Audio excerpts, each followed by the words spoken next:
Jemaat yang Kristus kasihi, salam sejahtera bagi kita sekalian dan selamat hari Minggu. Saat ini kita telah memasuki hari Minggu ke-16 sesudah Pentakosta. Sebagai komunitas umat Allah, kita hadir sebagai gereja dengan anak-anak yang adalah buah hati dan generasi penerus. Mereka adalah anak-anak milik kehidupan yang penuh yang Tuhan anugerahkan dan akan mewarisi hari esok yang baik ketika kita sebagai keluarga. Gereja serta masyarakat mempersiapkan mereka sebagai anak-anak berbudi pekerti, sehingga bagi anak panah mereka akan meluncurkan lepas dari busur menuju masa depan yang gemilang. Biarlah kegembiraan dan sukacita menjadi bagian kita bersama. Ibadah virtual ini kiranya menyenangkan hati Allah Tritunggal dan menjadi berkat bagi kita semua. Pelayan firman pada ibadah saat ini adalah Pendeta Agus Sugiarto, SSI. Jemaat, marilah berdiri menyambut sabda Allah yang hadir di tengah-tengah persekutuan ini. Madakanlah nyanyian pembuka Gita Bakti 244 ayat 1. Bapa, Engkau sungguh baik.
Buat hari yang Kau beri, tak habis-habisnya kasih dan rahmat-Mu, selalu baru dan tak terlambat pertolongan-Mu, besar setia-Mu di sepanjang hidupku. Marilah kita bersatu di dalam doa, kita berdoa. Terpujilah Engkau ya Allah, yang telah menghimpun kami kembali dalam persaudaraan kasih. Kami memuji dan memuliakan nama-Mu yang telah merangkul dan merengkuh kami kembali di dalam kebaikan-Mu.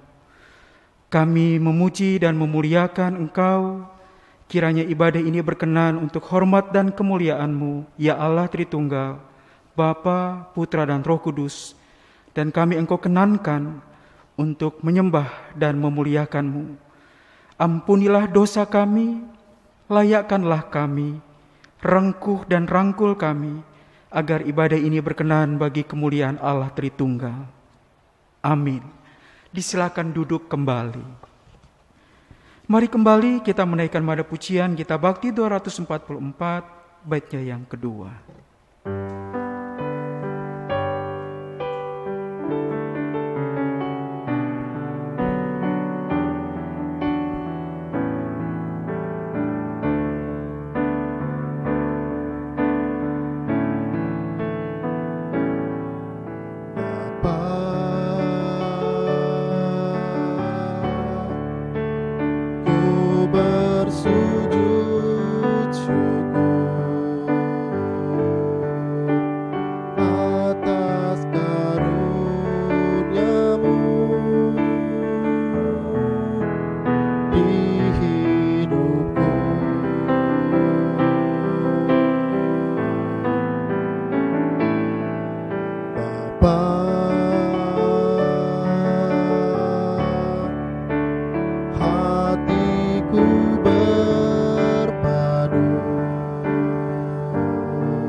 Saudari-saudara dalam Tuhan, kini kita telah memasuki minggu ke-16 sesudah Pentakosta. Firman Tuhan akan kembali kita renungkan. Mari kita bersatu di dalam doa untuk mohon bimbingan Roh Kudus, kita berdoa. Datanglah ya Roh Kudus, urapilah kami dengan penghiburan kasih-Mu. Teguhkanlah dan kuatkanlah iman kami, supaya oleh kuasa-Mu kami mengerti kehendak Kristus Yesus yang adalah Sang Sabda yang hidup itu, dan melakukannya dalam warna keseharian kami, lalu memuliakan Bapa di sorga. Di dalam nama Allah Tritunggal, Bapa, Putra, dan Roh Kudus kami berdoa. Amin. Pembacaan Alkitab hari ini dari Mazmur 127 ayat 1-5 yang menyatakan, berkat Tuhan pangkal selamat, nyanyian Ziarah Salomo. Jikalau bukan Tuhan yang membangun rumah, sia-sialah usaha orang yang membangunnya. Jikalau bukan Tuhan yang mengawal kota, sia-sialah pengawal berjaga-jaga. Sia-sialah kamu bangun pagi-pagi dan duduk-duduk sampai jauh malam, dan makan roti yang diperoleh dengan susah payah. Sebab ia memberikannya kepada yang dicintainya pada waktu tidur. Sesungguhnya anak-anak adalah milik pusaka daripada Tuhan, dan buah kandungan adalah suatu upah. Seperti anak-anak panah di tangan pahlawan, demikianlah anak-anak pada masa muda. Berbahagialah orang yang telah membuat penuh tabung panahnya dengan semuanya itu. Ia tidak akan mendapat malu apabila ia berbicara dengan musuh-musuh di pintu gerbang. Demikianlah pembacaan Alkitab. Hendaklah firman Tuhan dengan segala kekayaannya diam di antara kamu, dan ucaplah syukur kepada Allah. Haleluya.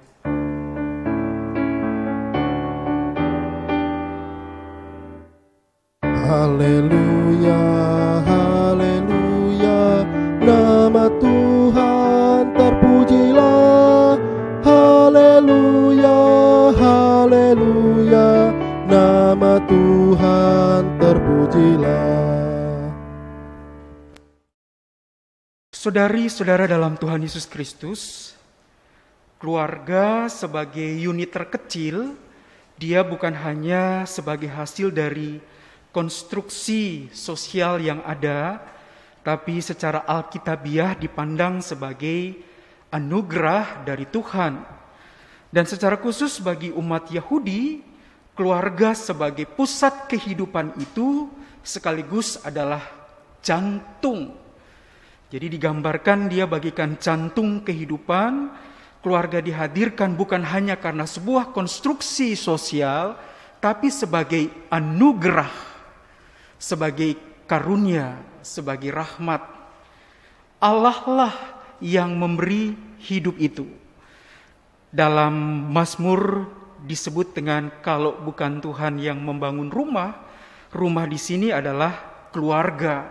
Biasanya rumah tangga dalam frase bahasa Ibrani, rumah tangga bet up, yang berarti rumah bapak, rumah bapakku, rumah bapak saya. Mengandaikan sebuah keberadaan dia unit terkecil dari masyarakat, ya, tapi unit terkecil itu adalah sebuah anugerah yang Tuhan karuniakan. Kalau bukan Tuhan yang membangun, sia-sia.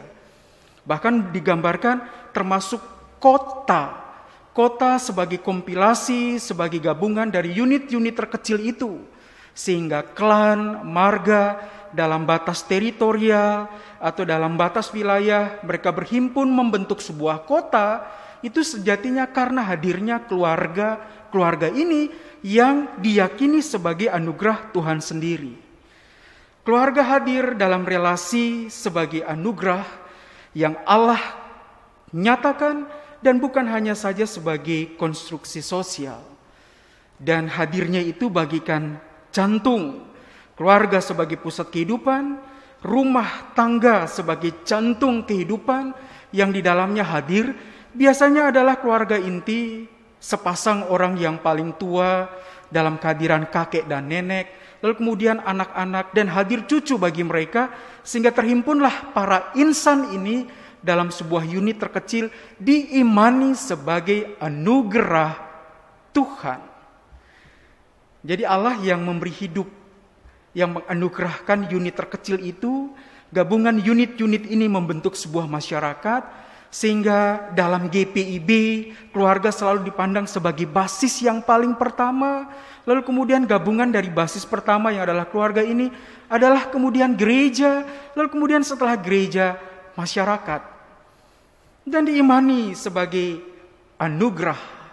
Relasi yang terjadi semata-mata adalah anugerah Allah. Masyarakat Yahudi pada masanya adalah semi-nomad atau semi-pengembara. Sehingga kalau mau digambarkan bagaimana rumah mereka, ya biasanya dari tenda, dari bulu kambing yang kemudian dirajut, dianyam, dan dari kulitnya dibentangkanlah tenda-tenda itu. Ada ruang untuk anak-anak dan perempuan, ruang untuk para tamu, tapi yang pasti sebuah gambaran bahwa mereka terhimpun sebagai sebuah unit terkecil. Setelah kemudian mereka menjadi bangsa yang menetap, setelah masuk di Kanaan sebagai negeri yang terjanji, mereka membuat rumah yang lebih permanen, mau dari batu kapur, kemudian di dalamnya juga batu pasir, dari bazal, lalu jadilah rumah-rumah itu. Tapi yang pasti sebutan rumah Bapakku atau rumah ayahku, Bet Ab itu, sekaligus sebagai aklamasi iman kami ada karena anugerah dari Tuhan semata. Dan sejatinya Mazmur 127 ini adalah dua amsal dari Salomo yang kemudian digabungkan menjadi satu. Ayat 1 dan ayat 2 sebagai amsal yang pertama, lalu kemudian ayat 3 hingga ayatnya yang ke-7 sebagai amsal yang kedua. Dan semua berbicara tentang sebuah kearifan, hadirlah unit terkecil ini. Rumah yang sekaligus adalah keluarga. Jadi bukan hanya sesuatu yang dikonstruksi, termasuk apalagi rumah dalam kehadirannya mungkin dalam bentuk tenda atau dalam rumah batu, lalu kemudian kita sebut sebagai house itu. Tapi lebih daripada itu adalah keluarga para insan yang menjadi home, menjadi keluarga yang terhimpun karena anugerah. Dan unit terkecil ini menjadi representasi pemeliharaan Allah. Jadi kalau bapak rumah tangga bekerja bersama-sama dengan ibu yang menata semua bentuk keseharian rumah tangga, hadir anak-anak, bisa jadi kemudian menantu, kemudian cucu, bahkan cicit, terus-menerus memberikan sebuah kesaksian tentang Providentia Dei, pemeliharaan Allah. Karena aklamasi, ini kalau misalnya bagikan sebuah gambaran ada seorang tukang yang membangun, Allah sebagai figur yang pertama yang membangun itu. Bukan karena prakasa insan, tapi lebih daripada itu, Allah yang menghadirkan keluarga.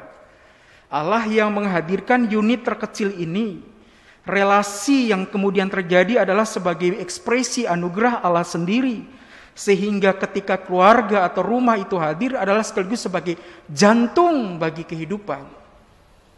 Dan pemeliharaan Allah inilah yang mau disaksikan dengan bapak rumah tangga yang bekerja, ibu yang menata rumah tangga, anak-anak yang kemudian hadir, dan tercipta sebuah community, sebuah komunitas.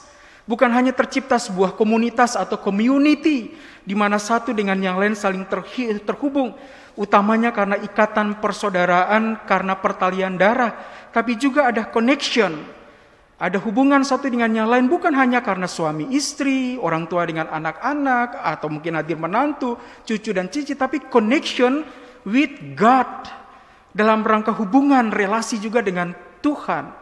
Dan bukan hanya tentang connection, di dalamnya adalah compassion, bela rasa, di mana tanggung jawab kepala rumah tangga bagi seisi rumah tangga yang dicintainya. Dalam hadir ibu yang adalah perempuan bagi keluarga, bagi anak-anak dan bagi suaminya, yang selalu hadir bela rasa, selalu hadir compassion itu.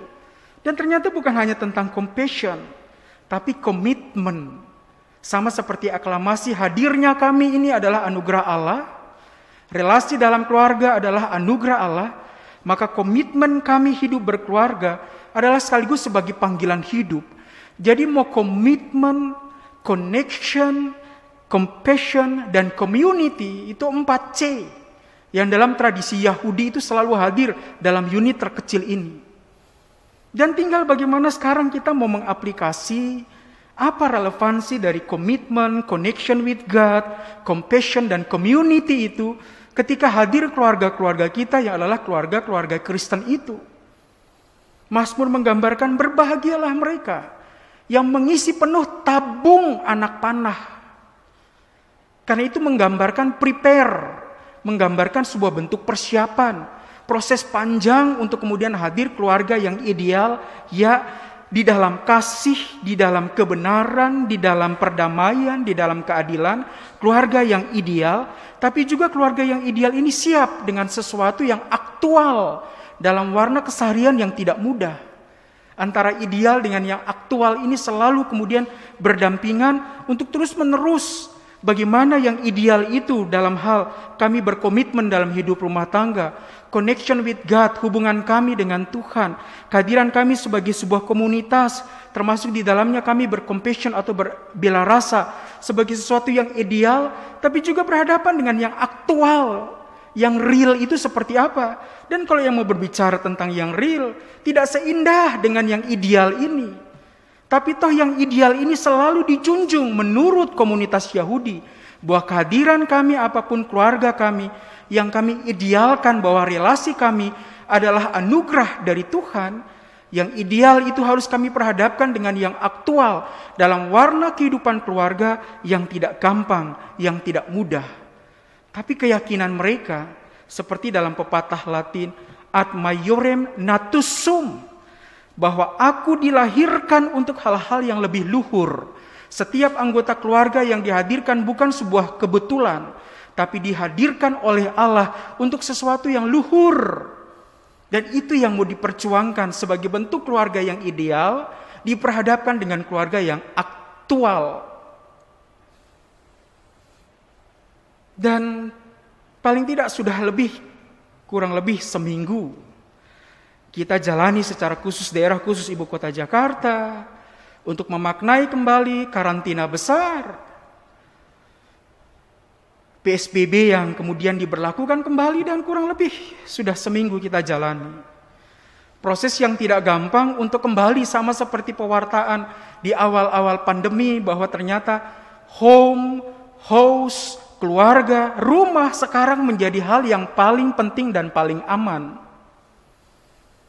Untuk seakan-akan kembali lagi, back to home, kembali lagi ke rumah keluarga sebagai tempat yang paling aman. Tapi tidak semudah, seideal bahwa rumah sebagai tempat yang aman. Karena kurang lebih 5-6 bulan proses perjalanan karantina yang di dalamnya kita berakrab-akrab dengan pandemi ini, lalu kembali secara khusus di daerah Ibu Kota Jakarta, daerah khusus Ibu Kota Jakarta, kembali lagi melakukan pemberlakuan itu. Tidak semudah untuk memaknai rumah yang ideal itu.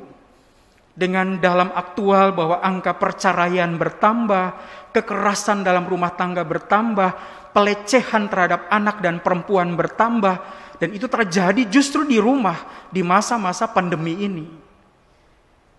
Dan adakah rumah yang ideal itu akan selalu diperjuangkan, sama seperti bahwa berbahagialah mereka yang mengisi tabung anak panah itu dengan penuh, sebuah gambaran, sebuah persiapan bahwa dalam keluarga itu berbicara tentang kebajikan, berbicara tentang kasih, kebenaran, perdamaian, dan keadilan, itu nanti akan sampai kepada sebuah bentuk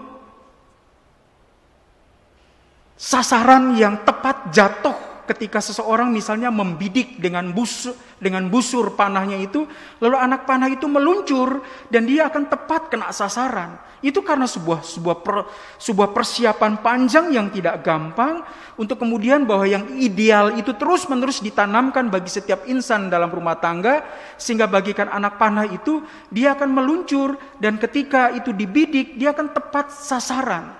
Dan bagi keluarga-keluarga Yahudi itu berarti berjalan menurut Taurat. Berjalan seiring dengan apa yang Tuhan firmankan.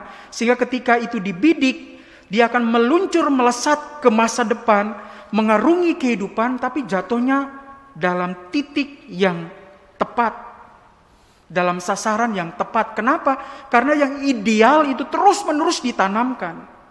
Persoalan yang di aktual itu amburadul, ambiar satu dengan yang lainnya, susah air mata, penuh dengan keluh, dengan kesah, dengan derita. Tapi yang ideal bahwa relasi kita sebagai keluarga ini adalah anugerah Tuhan, sehingga komitmen, community, connection with God, compassion itu terus-menerus dirawat dalam unit terkecil ini. Sehingga mereka survive. Dengan kata lain, resilient. Rumah mereka betul-betul aman. Bisa dibayangkan hanya bentangan tenda pada masanya. Lebih maju lagi, rumah batu. Tapi itu sekaligus menjadi gambaran tentang jantung kehidupan dan mereka aman. Kenapa aman? Karena ideal tentang Allah yang hadir itu terus-menerus ditanamkan bagi segenap keluarga. Dan yang ideal itu yang seharusnya selalu kita bawa dalam masa-masa ketika, kalau mau jujur, rumah atau keluarga pada masa pandemi tidak semudah dengan gambaran ideal bahwa mereka mengisi penuh tabung panahnya itu dengan anak panah sebagai gambaran sebuah persiapan bahwa keluarga ideal dalam memperjuangkan kasih, kebenaran, perdamaian, dan keadilan, tentang menuju masa depan dengan penuh pengharapan, tentang rumah yang di dalamnya mengandalkan Tuhan, ya ternyata harus diperhadapkan dengan sebuah realitas kekerasan, realitas bercerai, realitas terluka, realitas keringat dan air mata. Tapi keluarga-keluarga Yahudi bertahan karena yang ideal bahwa keluarga sebagai anugerah Tuhan itu selalu ditanamkan. Dan apa yang mau kita alami di tengah-tengah keluarga yang, ya kalau keluarga orang-orang yang beradalah privasi dari anggota keluarga masing-masing, orang tua, ayah, ibu punya kamar sendiri, anak-anak punya kamar sendiri. Mereka bersekolah dari rumah dengan belajar juga di kamar masing-masing. Tenang, aman. Sementara ada yang di dalamnya ruang tamu berfungsi juga sebagai tempat tidur. Ruang tamu berfungsi juga untuk tempat masak. Ruang tamu juga berfungsi untuk tempat mandi. Dengan kapling-kapling kecil itu lalu kemudian di dalamnya 8-9 orang harus berada, berhimpun, berkerumun di dalamnya.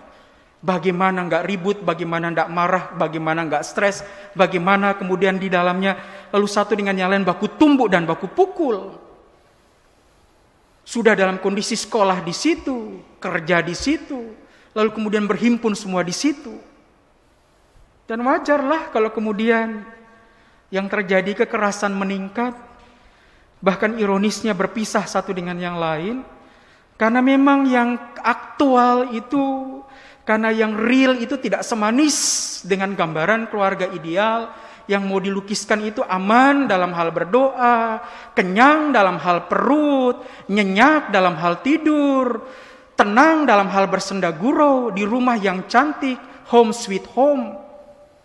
Tapi ada sebuah realitas yang tak mudah, yang kalau dalam kondisi mau pulang itu justru bagikan mau kembali kepada neraka.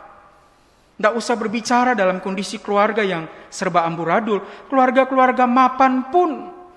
Pernah dalam khotbah beberapa waktu yang lalu anak-anak dari keluarga mapan yang kemudian bersekolah juga di sekolah-sekolah favorit itu tanya kepada guru pamongnya, tanya kepada guru bimbingan konselingnya, Pak kapan sekolah onsite itu dibuka, Pak kapan kembali kami sekolah, karena kalau kami di rumah terus-menerus kami hancur. Dan ini sebuah pertanyaan besar, sejauh mana yang ideal tentang rumah itu kemudian kita hadirkan, lalu di situ hadir kita semua. Yang komitmen kita, compassion atau bela rasa kita, kehadiran kita sebagai komunitas unit terkecil, hadir suami istri, sebagai orang tua, anak-anak, dengan para cucu bahkan mungkin. Dan itu semua menggambarkan tentang connection with God, keterhubungan dengan Tuhan. Bagaimana mau tikang lutut, lalu kemudian mengatupkan tangan, lalu berdoa sementara perut keroncongan. Karena kemudian konsekuensi dari PSBB lalu dirumahkan atau pengurangan tenaga kerja, lalu kemudian semula sudah bekerja dengan baik, belum kemudian kumpul-kumpul uang, sudah kembali lagi di PHK, lalu kemudian mau berdoa dengan perut kosong. Saya yakin mungkin mau mengatupkan tangan dan kemudian berlutut pun sudah sesuatu yang jauh, bahkan sebuah pertanyaan, Tuhan Allah Engkau di mana? Kami punya keluarga terancam kepada kematian dan Engkau di mana? Itu pasti sebuah pertanyaan besar. Anak-anak yang punya kerinduan mau komitmen belajar dari rumah dengan buka buku. Sementara dalam kondisi yang semacam itu lihat terus-menerus orang tuanya yang bertengkar. Karena biasanya pergi keluar rumah untuk bekerja, sekarang harus di rumah. Dan ironisnya kalau kemudian dirumahkan juga karena PHK. Sudah, apa yang mau dibilang? Dan masih adakah yang ideal itu tetap terus ditanamkan di tengah-tengah keluarga yang kemudian tidak mudah untuk mengarungi sebuah perjalanan memaknai hidup yang serba kabur, penuh dengan kabut, bagaikan membaca peta buta itu. Semua serba tak pasti. Tapi kalau kemudian kita belajar dari Mazmur ini, dan kemudian yang ideal itu terus-menerus ditanamkan, jikalau bukan Tuhan yang membangun rumah, jikalau bukan Tuhan yang kemudian menghadirkan pengawal itu hadir bangun di pagi-pagi buta, kalau bukan Tuhan yang mengawal kota, sia-sia. Dan masih adakah dalam kondisi aktual yang serba dengan derita, lara, susah, tapi masih punya komitmen untuk punya koneksi dengan Tuhan dan mengandalkan doa, bahkan taat kepada firman, sehingga kemudian pada saat membidik itu menuju kepada masa depan, semuanya terarah pada sebuah tujuan dengan bidikan yang tepat sasaran? Ataukah berakhir dengan cerita tragis bahwa kemudian mengurus perceraian di pengadilan, tak jarang anak pun minggat dari rumah, kemudian istri babak belur, dan segala sesuatu yang kemudian di dalamnya menjadi sebuah gambaran tentang keluarga yang porak-poranda itu. Tapi moga kita masih mau menghadirkan idealisme itu. Ad maiorem natus sum. Setiap kita dilahirkan untuk hal-hal yang lebih luhur. Ada alasan suami istri itu berkomitmen untuk membangun rumah tangga. Dan komitmen itulah yang harus diperjuangkan sekalipun konsekuensinya adalah air mata dan keringat untuk tetap membuatnya utuh. Sebagai suami istri yang kemudian menghadirkan anak-anak. Yang dalam prosesnya selalu menunjukkan bahwa hubungan kami sebagai suami istri dan anggota keluarga, cerminan hubungan kami dengan Tuhan, connection with God. Dalam kondisi connection with God itu adalah sekaligus ekspresi kami sebagai suami istri, yang adalah orang tua bagi anak-anak, kakak dengan adik termasuk pada orang tua, dengan compassion, dengan bela rasa, sehingga apapun semuanya adalah sebuah perjuangan. Kata-kata yang sering muncul adalah maafkan saya kalau kemudian saya salah, terima kasih kalau kemudian bisa saling membagi berkat, tolonglah saya kalau kemudian saya tidak mampu, tolonglah saya, maafkan saya, terima kasih. Kemudian menjadi sebuah bahasa hari-hari dalam kehidupan keluarga untuk menunjukkan sebagai community, sebagai sebuah komunitas kecil yang menghadirkan anugerah Tuhan itu. Sudah pasti di tengah-tengah susahnya hidup. Mengakhiri renungan ini, ada serial televisi pada masanya dulu, sekitar mulai dari tahun 1973 sampai 84. Zamannya ketika televisi Republik Indonesia hadir dan masih menjadi satu-satunya stasiun televisi. Sebuah film Little House on the Prairie. Itu sebuah gambaran keluarga petani kecil, keluarga migran di Minnesota. Lalu kemudian mereka hadir sebagai keluarga petani yang sederhana. Charles Ingalls bersama-sama dengan istrinya Caroline. Anak-anak yang hadir adalah Laura, Mary, Carrie, Albert. Rumahnya adalah rumah papan itu dan kecil. Yang berada di tengah-tengah padang rumput yang luas itu. Dan keluarga ini kalau kita lihat dalam serial televisinya adalah keluarga Kristen. Karena selalu dalam snapshotnya itu, dalam adegannya itu pasti ketika mereka makan sama-sama dan selalu pasti makan bersama-sama, ada doa yang menyertai. Caroline sang istri memasak dengan hasil dari keringat dari Charles sebagai kepala rumah tangga, hasil kebun yang kemudian ditata kelola dengan baik, lalu diucap syukur di tengah-tengah keluarga yang berdoa. Laura, Mary, Carrie pun belajar di rumah. Bahkan bisa kita bayangkan anaknya yang kekasih Mary ini pun kelak menjadi seorang guru. Keluarga ini dekat dengan gereja. Sehingga kalau setiap hari Minggu adalah mereka semua yang pergi ke gereja. Tapi gereja juga yang dihadirkan di tengah-tengah rumah tangga mereka. Apakah keluarga ini ideal? Oh tidak. Kalau kita melihat episode yang ratusan itu, selalu digambarkan bahwa tidak lepas juga dari persoalan. Tapi tentang mengandalkan doa, connection with God. Komitmen kehadiran Charles dan Caroline sebagai suami istri. Yang kemudian hadir anak-anak dalam berketeladanan itu. Selalu ditunjukkan dengan keadaan mereka sebagai orang tua yang mengayomi, melindungi, mengajar, mendampingi. Sehingga anak-anak tidak pernah sendiri. Adegan yang paling indah itu setiap kali anak-anak itu mau tidur, Caroline sebagai ibu rumah tangga selalu menyertai anak-anak itu berdoa lebih dahulu sebelum kemudian mereka tidur. Bisa kita bayangkan film yang pernah hadir dan memberikan banyak inspirasi, Little House on the Prairie. Mungkin kaum milenial tidak akrab dengan film ini. Silahkan browsing saja di YouTube. Lalu silahkan nonton itu untuk menginspirasi kembali tentang keluarga Charles Ingalls ini yang kemudian keluarga sederhana tidak lepas dari persoalan dan pergumulan, tapi bagaimana keluarga menghadirkan spirit connection with God, hubungan dengan Tuhan itu menjadi energi dan kekuatan yang tidak pernah habis sehingga keluarga ini tetap bisa bertahan. Dan moga rumah-rumah tangga kita menjadi little house. Karena sejatinya serial televisi ini diangkat dari novel yang ditulis oleh Laura Ingalls Wilder itu. Novel yang berjudul Little House, rumah kecil, rumah papan di tengah-tengah padang rumput yang menghadirkan kekuatan karena doa, ketekunan di dalam karya dan kerja, keteladanan di dalam pola mengasuh, kehadiran yang mengandalkan satu dengan yang lain saling membantu sehingga kemudian bisa survive di tengah-tengah beragam macam persoalan dan masalah. Little house on the prairie. Rumah kecil di tengah-tengah padang yang luas. Dan sekarang kita punya rumah-rumah kecil di tengah-tengah wabah pandemi COVID-19. Dan moga rumah-rumah kecil kita ini adalah surga-surga kecil juga. Di mana hadir anggota keluarga, termasuk kita semua yang selalu berkomitmen, yang selalu berkomunitas, yang selalu punya koneksi dengan Tuhan, yang selalu bercompassion, sehingga rumah-rumah tangga kita aman dan selamat. Karena pengakuannya adalah, kalau bukan Tuhan yang bangun ini kami punya rumah, sudah lama kami ambiar dan ambruk. Tapi karena Tuhanlah sehingga kami survive, karena Tuhanlah kami masih punya pengharapan untuk masa depan. Anak-anak kami bagikan anak-anak panah yang siap meluncur ke masa depan. Karena mereka dibekali dengan iman tentang kekuatan hubungan dengan Tuhan. Mereka kaya tentang kasih. Karena rumah tangga kami penuh dengan bela rasa, dengan compassion. Kami terhubung satu dengan yang lain. Bukan soal pertalian darah.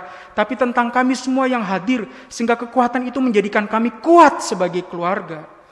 Dan karenanya kami siap mengarungi padang belantara COVID-19 ini, yang entah kapan akan berakhir, tapi yang kami tahu bahwa rumah tangga kami dibangun oleh Tuhan, dan kalau Tuhan tidak membangun rumah tangga kami, sudah lama kami sia-sia. Jadilah rumah-rumah kecil itu, yang di dalamnya mengandalkan Tuhan, di dalamnya mengandaikan relasi yang baik, di dalamnya mengandaikan kekuatan untuk saling belajar, meneguhkan sehingga tidak sendiri. Sehingga rumah menjadi gereja-gereja kecil di masa ini. Dan kita bertahan di tengah-tengah sulitnya, laranya, getirnya pandemi COVID-19 ini. Kekuatan itu kiranya kita peroleh. Dan kita melangkah dengan sebuah pengharapan. Karena Tuhanlah yang membangun rumah-rumah tangga kita. Amin. Mari kita menyambut pemberitaan ini dengan menyanyi bersama dari Gita Bakti 225. Dari semula telah kutetapkan hidupku dalam tangan-Mu.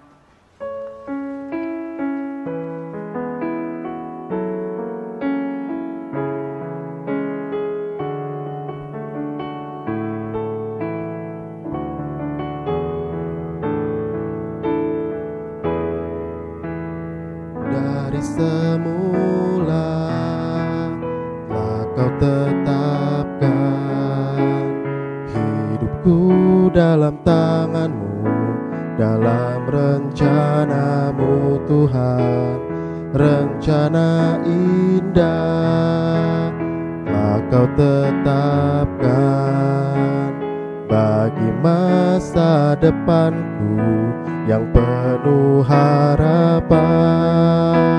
Semua baik, semua baik, apa yang telah Kau perbuat di dalam hidupku.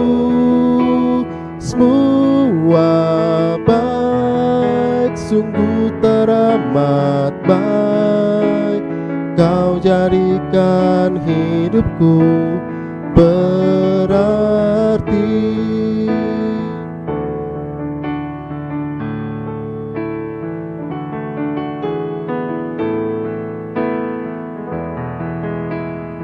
Hati berpadu, lantunkan syukur, dalam doa bertelut, memuji kasih setia-Mu, kancah bergelut, kami berlutut, mohon peneguhan-Mu untuk melangkah maju.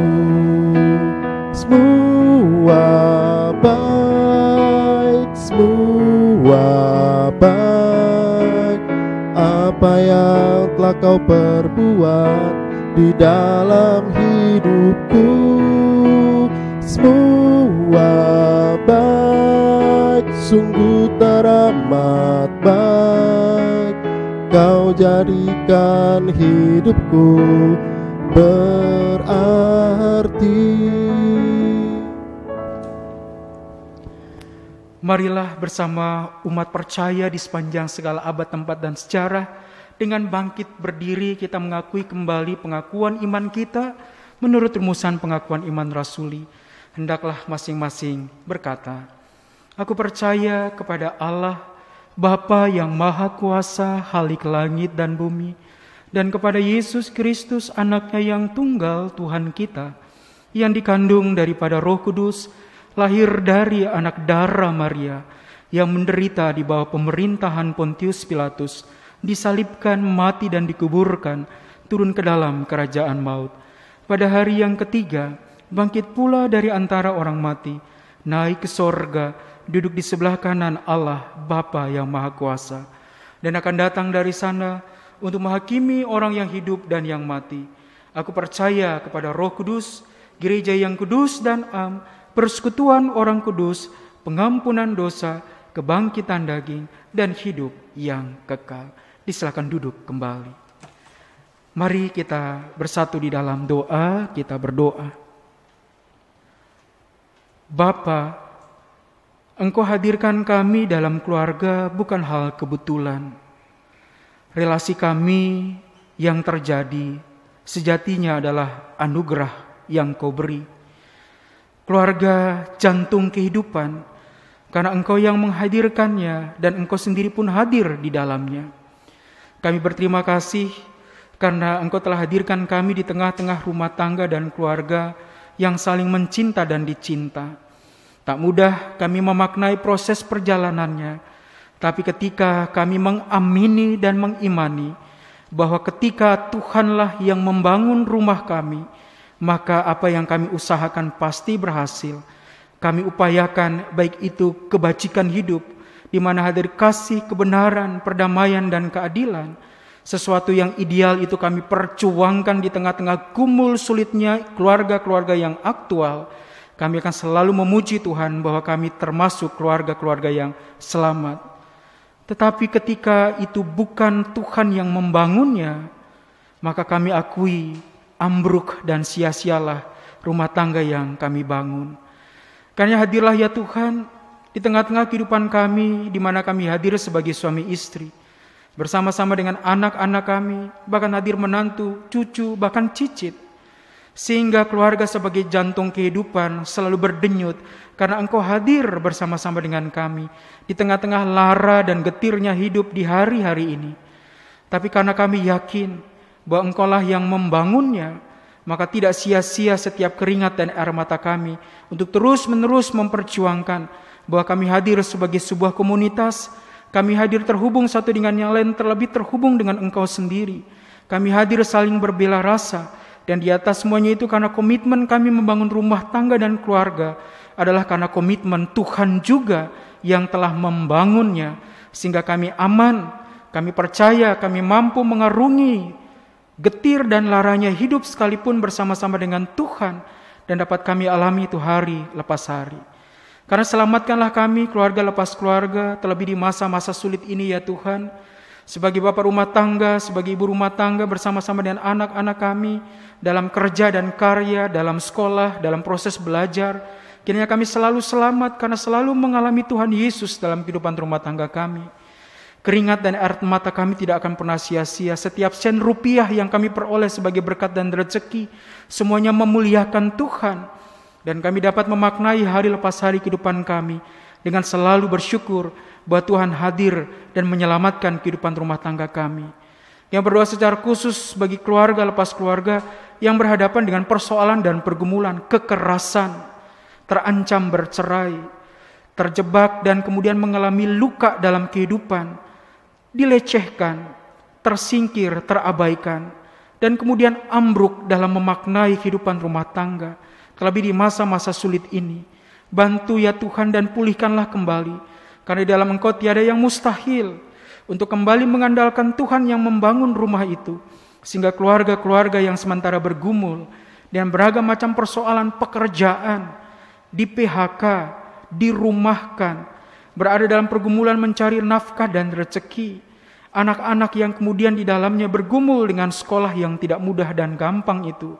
Kami hadir sebagai orang tua yang harus banting tulang dan bekerja di tengah-tengah beragam macam kemungkinan yang selalu tertutup dan selalu samar-samar dan kabur, sehingga kami tidak tahu apa yang bisa kami buat dalam mempertahankan kehidupan rumah tangga kami. Berikanlah kepada kami seberkas cahaya terang itu ya Tuhan, agar kami kembali pulih, kami kembali sembuh, kami kembali punya pengharapan, kami kembali punya kekuatan, rumah tangga kami kembali selamat, dan kami mau tetap mengandalkan Tuhan, tidak jauh dari Tuhan, tapi mau selalu lebih dekat kepada Tuhan. Dan kami alami itu dalam kehidupan kami, keluarga lepas keluarga. Engkau tolong yang dalam kondisi sakit, yang bergumul dengan keputusan sulit, dalam beragam macam persoalan dan pergumulan. Di dalam Engkau sajalah kembali ada sukacita, kesembuhan, pemulihan, kegembiraan, dan pengharapan. Sehingga di dalam ya Tuhan jawaban itu diperoleh bagi siapapun kami yang bergumul di tengah-tengah hidup yang sulit, yang lara, getir, dan pahit ini. Tolonglah kami semua untuk kembali memaknai minggu ini. Kondisi ketika kami masih mengalami akan karantina secara khusus kami di daerah khusus ibu kota Jakarta. Dan keberadaan keluarga lepas keluarga, berkatilah kami semua termasuk gereja-Mu. Kami jemaat Ebenezer, berkatilah jemaat-Mu sehingga selalu kuat, punya pengharapan, punya kekuatan, dan selalu bersabar dalam beragam kondisi. Akan selalu menyadari betapa pentingnya protokol kesehatan di dalam warna keseharian di masa-masa karantina ini, dan mampu mengontrol akan kehidupan dengan selalu mengandalkan Tuhan, sehingga selalu punya pengharapan untuk bisa bertahan di masa-masa sulit yang sementara kami alami.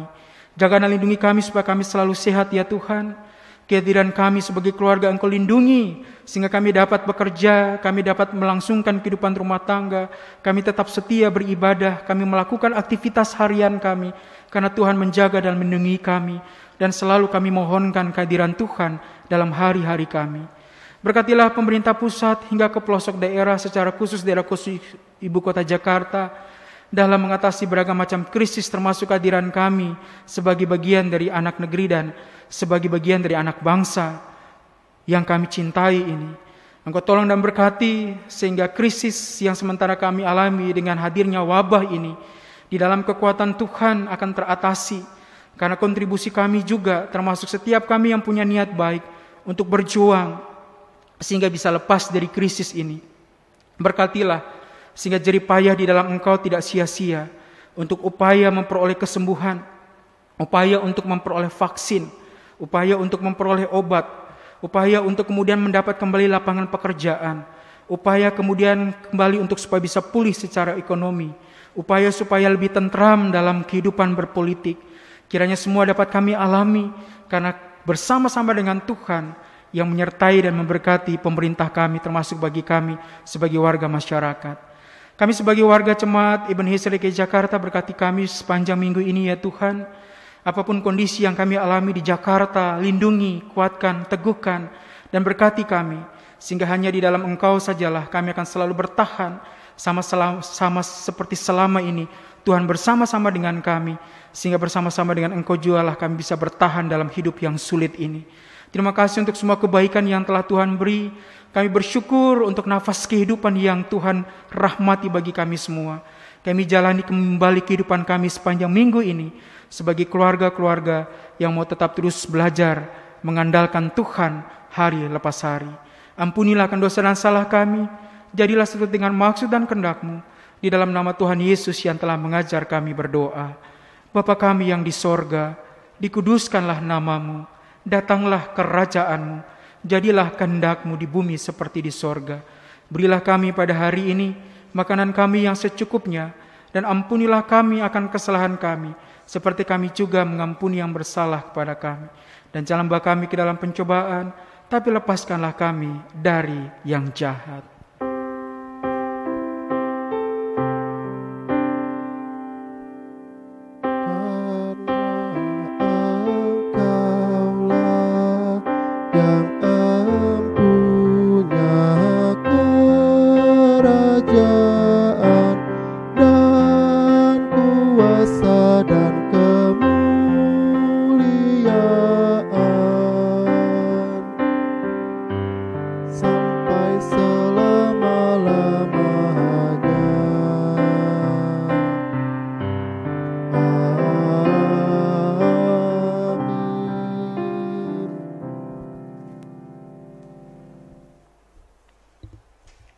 Jemaat terkasih, marilah kita mengucap syukur kepada Tuhan dengan memberi persembahan kepadanya. Dengarlah nas Alkitab Roma 12 ayat pertama yang menyatakan, karena itu saudara-saudara, demi kemurahan Allah, aku menasihatkan kamu supaya kamu mempersembahkan tubuhmu sebagai persembahan yang hidup, yang kudus dan yang berkenan kepada Allah.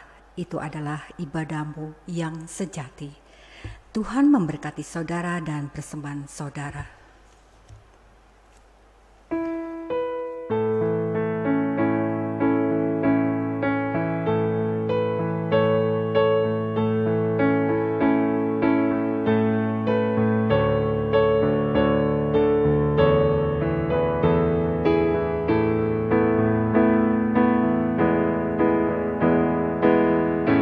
Aku Tuhan semesta, cerita-Mu ku dengar.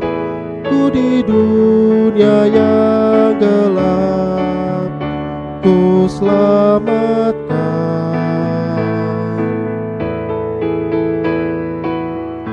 Akulah pencipta terang, malam jadi bendera. Sapalah utusanku, membawa terang. Ini aku, utus aku. Ku dengar Engkau memanggilku, utus aku, tuntun aku, ku prihatin akan umat-Mu.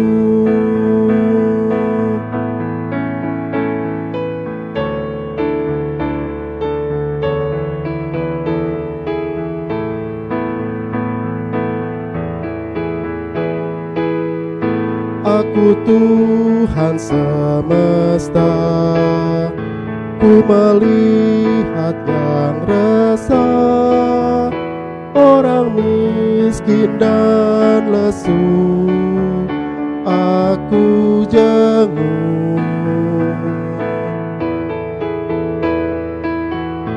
Aku ingin memberi perjamuan surgawi, siapa mewartakannya, siapakah?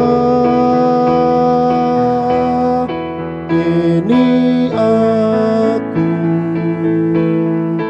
utus aku. Ku dengar Engkau memanggilku, utus aku, tuntun aku, ku prihatin akan umat-Mu. Jemaat terkasih, mari berdiri untuk menyerahkan persembahan ini kepada Tuhan dalam doa syukur. Ya Tuhan, kasih-Mu setinggi langit dan setia-Mu sampai ke awan-awan. Seluruh hidup kami dipenuhi dengan kasih-Mu dan melimpah dengan berkat-Mu. Kepadamu kami serahkan persembahan ini sebagai tanda setia kami untuk selalu hidup di dalam kasih-Mu. Dalam nama Yesus, terimalah syukur kami. Kristus kami bersyukur dan memuji nama-Mu, karena Engkau selalu setia dan mengasihi kami. Terimalah tanda kasih kami melalui persembahan ini, Tuhan, serta urapi majelis jemaat agar memelihara dan menggunakan sesuai dan kehendak-Mu, dan untuk kemuliaan memuliakan nama-Mu. Amin. Saudari-saudara dalam Tuhan, marilah kita hadir di tengah-tengah keluarga sebagai unit terkecil yang sekaligus adalah gereja-gereja kecil, melangkah bersama-sama dengan kekuatan Tuhan dalam rimba raya persoalan, tapi tetap punya pengharapan bahwa Tuhanlah yang telah membangun rumah-rumah tangga dan keluarga-keluarga kita itu, sehingga masa depan menjadi sesuatu yang pasti di dalam kasih-Nya. Menyambut amanat ini, kita menyanyi bersama dari Gita Bakti 114, di setiap janjiku dan setiap doaku.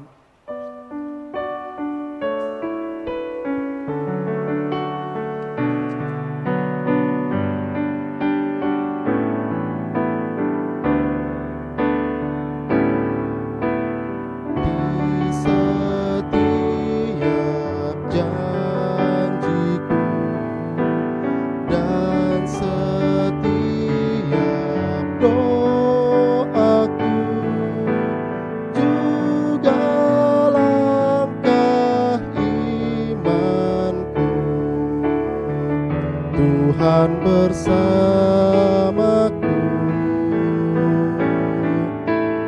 tiap gunung ku tempuh, harapanku pun teguh, rahmat Tuhan beserta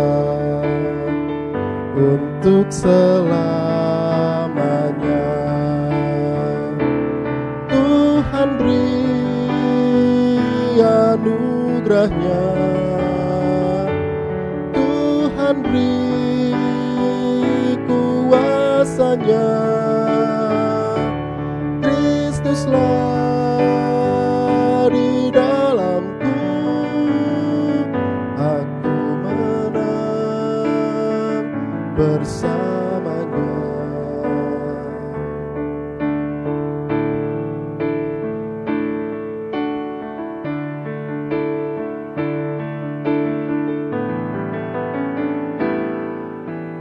Tiap jiwaku rangkup, tiap hatiku sentuh, ku bagikan damainya, karena anugerahnya. Air mata pun reda oleh sabda kasih-Nya, tiap duka hilanglah karena anugerahnya. Tuhan beri anugerahnya, Tuhan beri kuasanya, Kristuslah di dalamku, aku menang bersamanya. Arahkanlah hati dan pikiranmu kepada Tuhan, serta terimalah berkat-Nya. Tuhan memberkati engkau dan melindungi engkau. Tuhan menyinari engkau dengan wajah-Nya dan memberi engkau kasih karunia. Tuhan menghadapkan wajah-Nya kepadamu dan memberi engkau damai sejahtera.